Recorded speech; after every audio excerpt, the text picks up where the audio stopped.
2 வாரத்துக்கு ஒருக்கா திருப்போணம் சந்தைக்கு போகிறது வழக்கங்க. இந்த சந்தையில எப்பயுமே காய்கறி கம்மியா இருக்கும். நான் அப்பப்போ காய்கறி விலைகளையும் போட்டிருக்கேன் இல்லைங்களா? இப்போ காய்கறி விலைகள்லாம் கொஞ்சம் கூட தான் எல்லா இடத்துலையுமே. சரி இங்கே கடையில் வாங்கினா ரொம்ப கூட இருக்குது அப்படின்னு சொல்லிட்டு மார்க்கெட் போகிறத விட இங்கே நான் சந்தைக்கு போயிட்டு வந்துடுவோம் அப்படின்னு சொல்லிட்டு சந்தைக்கு போய் வாங்க போனேங்க.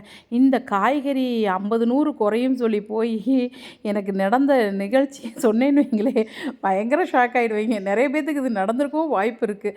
எல்லா காய்கறிலாம் வாங்கிட்டு பைக் எடுக்கலாம்னு சொல்லிட்டு வந்து பார்க்குறேன், சாவியை காணோங்க. பை பார்த்தீங்கன்னா, கொண்டு போன கட்டப்பையில் ஒரு பெரிய ஓட்டை. அதுக்குள்ளே அந்த சாவி என்கிட்ட விழுந்துருச்சு. சந்தையே ஒரு காய் வாங்கினப்போ சுற்றுனத விட பல மடங்கு சேர்த்து சுற்றியாச்சு. 10 தடவை சுற்றியாச்சு, கிடைக்கலங்க.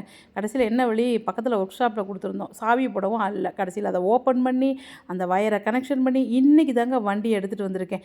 2 நாளாக வண்டி அங்கனே நின்னுது. சாவி ஸ்பேர் கீ வந்து ரெடி பண்ணி கொடுக்க கடையும் இல்லை. வேறு வழியே இல்லாமல் இன்றைக்கி இப்படி வீட்டில் கொண்டு வந்து நிறுத்தியிருக்கேங்க.